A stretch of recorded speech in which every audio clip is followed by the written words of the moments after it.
Right, well, I suppose nice to see you then, David, finally. We've sort of been a long time sort of conversing with each other, but this is the first time that we've met in person. So it was 2 weeks ago that you got fitted, I believe. It was weekend of the 12th, wasn't it? So I think it was the Friday, wasn't it?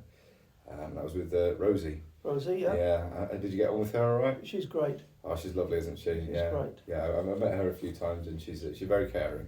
Very enthusiastic and helpful. It certainly is, yeah. Enthusiasm, 100%. So anyway, David, I know we've spoken about this before, but we would like to sort of go over your background again. Mm-hmm. So obviously you're a long-standing veteran and you were in the forces, I believe, for 12 years. 12 is that years, correct? That's right. Yeah. So when did you start? It was 1974, October 74. I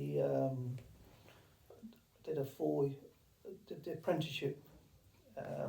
First I started at Swinderby, which everybody does, which is, for us as a boy entrant, it was 6 weeks. And then we went to Cosford. I was 3 years at Cosford doing airborne communications at radar. And after finishing at Cosford, I went to RF Odium, which I did. Part of my apprenticeship was a year travelling around different places. Like I went to the electronics bay, then I moved on to RF Bryce Norton, working on VZ10s. That's the jet engine, isn't it? They have jets on them, yeah. And then back to Odium on helicopters. Pumas and then Wessex helicopters. So you went all around the houses, really. For that for my first year. Yeah. Then I got a permanent post to 33 Squadron, and after that I got promoted on 33 Squadron to corporal and moved to 72 Squadron. From then on, moved to Benson. For a while. In Oxfordshire, isn't That's it? right. Yeah. But the squadron was moving over to Northern Ireland, and because I was dual trade, they'd rather have two single trades for two people rather than one dual trade. Oh. So I got a posting to Kinloss on Nimrods.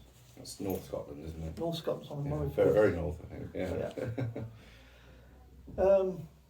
After that, I got posted to Linton on Ouse, where I got on Jet Provost. I got promoted and worked in the bay and the maintenance hangar, and I was also responsible for trade training of people. And then for my final posting, I moved down to Finningley on Jetstreams. So there's a hell of a lot of working with very heavy aircraft then, really. There's a lot of working on, nearly all of them have jets, or the engines, like on the Jetstreams, were very high intensity, high pitched engine noise. Yeah. And do you think that's probably been the main factor in your hearing loss over the years, or? I would say it contributed to it greatly, but I couldn't prove it. Yeah, it's very hard to pinpoint when it's accumulated. That's right. That's the thing. I suppose, did you see live combat very often, or? In some of the places I went to, it was, let's say, interesting. I can imagine. But, and was always on exercise working with the army on Dartmoor, where there was constant explosions and everything. Well, I suppose even for training exercises. That's right, yeah. And at the times you weren't wearing ear defenders. Yeah, I mean, with this being, sort of late 70s, early 80s, I suppose they didn't quite know about it as much then, did they? But well, they provided ear defenders for people on the flight line. Yeah. But there were certain incidents where you just had to do something quickly. Yeah. And you can't say, well, can you just wait there? I'll just go and get me ear defenders. Unfortunately, no time for that sort of thing. That's right. So you're in the army for 12 years all in total. So I was in Royal Air Force. Royal Air Force, of course, yeah. So that's a hell of a military career, though. So what happened when you decided to finish there in '86, then, Dave? Well, I did my resettlement courses, And part of that was the Manpower Services Commission for 6 months, converting my military computer knowledge to civilian on mainframe computers. That was with control data in Leeds. But before I'd finished it, I'd finished the course early, and a month early. So a company called CalComp, which stands for California Computers, came in to explain about high-end computer graphics and digitizers and things. And they said, would I like to come to an interview? And I went down to Bracknell. I got a job. Then they trained over to Lockheed. Lockheed bought them out. Huge company. Yeah. Which I travelled around a lot. And during that time, I was there for 11 years. And this is where I first noticed my hearing loss, because I was repairing a circuit board. And I said to somebody in the electronics bay there, the relay's not working. And I had the circuit board to my left-hand side. They said, well, we can hear it from here. And so I turned to my right, and I could hear it clicking, the relay, click, click, click. I turned to my left, and I couldn't hear it. And I had private medical cover through the company, and I went to an ear specialist, and he said, yes, you've lost hearing in that ear, and also you have with the tinnitus, and they said it's a fact of life and there's nothing we can do about it, so you just have to live with it.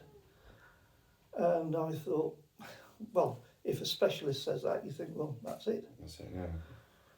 So after that, I was there for 11 years, and travelling all over the world with them. Then I studied with the Open University, maths and sciences, pure maths and sciences. And as a result of that, I got a job with a company called Brooker UK Limited, which worked on scientific research equipment. And I was asked to be the first engineer working with mass spectrometry. Oh, wow. And it just so happens one of the maths projects I was doing was on a mass spectrometer. I'd never seen one before, I was just doing the maths. So it's something that divides the colours, isn't it? No, that's a spectrometer. A mass spectrometer weighs molecules. Ah, well, even more interesting. So. Like if you got a new drug, they want to know what it is. So it breaks everything up into its constituent parts. That's right. Right. And I asked, after about 5 years, because of my background, to do a military department, set up a military department, supporting the services and all the blue light services as well, with detection equipment for, let's say, nasty chemicals. And as a result of that, the company said, as a whole in the UK, would I be responsible for all the drugs and nasty chemicals, making sure, it was a health and safety role, making sure that they were handled properly. Oh yeah, I mean, it's crucial. I mean, we certainly, one of our affiliates over here does a similar sort of thing. They go and do all sorts of testing and do all the rest of it in this building. So I understand how important it can be. But so you've had quite a long career then, really. You've had quite a varied career. How old was it when you actually left the forces? How old were you, rather? 30. So 30. And then when was it that you first went to CalComp then? Probably coming up to 31. 31. And so your onset hearing loss must have come in sort of, what, 32, 33? When I noticed it, yes. So that means you've probably been living it now for, well, more than 20 years, easily more. Well, that's right. Yeah, so, crikey. So how did it affect your ability to work in later life? Obviously, you still had a good career, but it must have, gotten worse over the years, I can imagine. Yes. The sort of work I was doing, you worked alone a lot in labs, sterile labs, and so I suppose you weren't relying on communication. That's right. Yeah. But the main thing was outside the labs and the social side and family life. I mean, how has that been for you, really, David? You become very, say you're going out for a meal with a group of people, you just tend to withdraw because you can't hear what people are saying. You can hear all the surrounding sounds, and the people sitting around the table are part of that sound, and you just can't focus on somebody, and you just tend to withdraw. And at first they think, is he in a mood? You know, or afterwards they'll just say, let's try and find a good seat for David. So you become. It creates a barrier. That's right. Between yourselves and the others. I mean, do you feel that they would sort of start phasing you out, as it were? I mean, just not bothering so much, or is it more that they were concerned, but they didn't feel like they had the tools to draw you into the conversation? Right. And you tended to phase yourself out. Yes, of course, because you don't want to be a problem for anyone, of course. One of the things that really concerned me, a bit more emotional than that, but I've got a grandson who has communication impairment. He's autistic, and he talks very quietly and quickly. And I said, "Can you talk louder? Can you talk?" His granddad, "Can you talk louder?" And in the end, my youngest granddaughter was like interpreting for me. He said, "Granddad, he's saying," and I thought, I don't want that. I want to listen to my grandson. And I suppose the tinnitus didn't help either. Well, that's right. That's right. Especially if anything's like noise in the restaurant, after a while, the tinnitus isn't one level; it gets louder. Yeah, it gathers pace. The light switches on, and did it affect your sleeping at all? Not so much. If I've been out and had a couple of drinks, and only a couple of drinks, you hear it at night. Yeah. It's my left side, and it's just like a constant tone. So I mean, obviously, now that you've been fitted, I would hope that the situation has changed somewhat. But yeah, so I mean, I think the last time we spoke, it was the day before you were about to be fitted, and obviously these things take time to sort of adjust to. So how would you say your experience has been sort of over the last couple of weeks? This is not for the sake of this interview. This is what I'm going to say is the truth. I've had this coat on when I had them first fitted, and you hear that noise? I've never heard that before. You know, the rustling of the plastic. It's just a little thing. I just thought, I've never heard that before. And when a car went past once I left, and I thought, what's the matter with its brakes? And my wife said, "Oh, car brakes always make that noise." But of course, if you've not heard it for 20 years, then...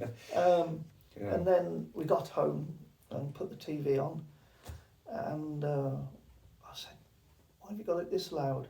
And my wife said, "I set it to the intensity that you normally have it at." Yeah. And I said, "So loud?" She said, "Yes, I know."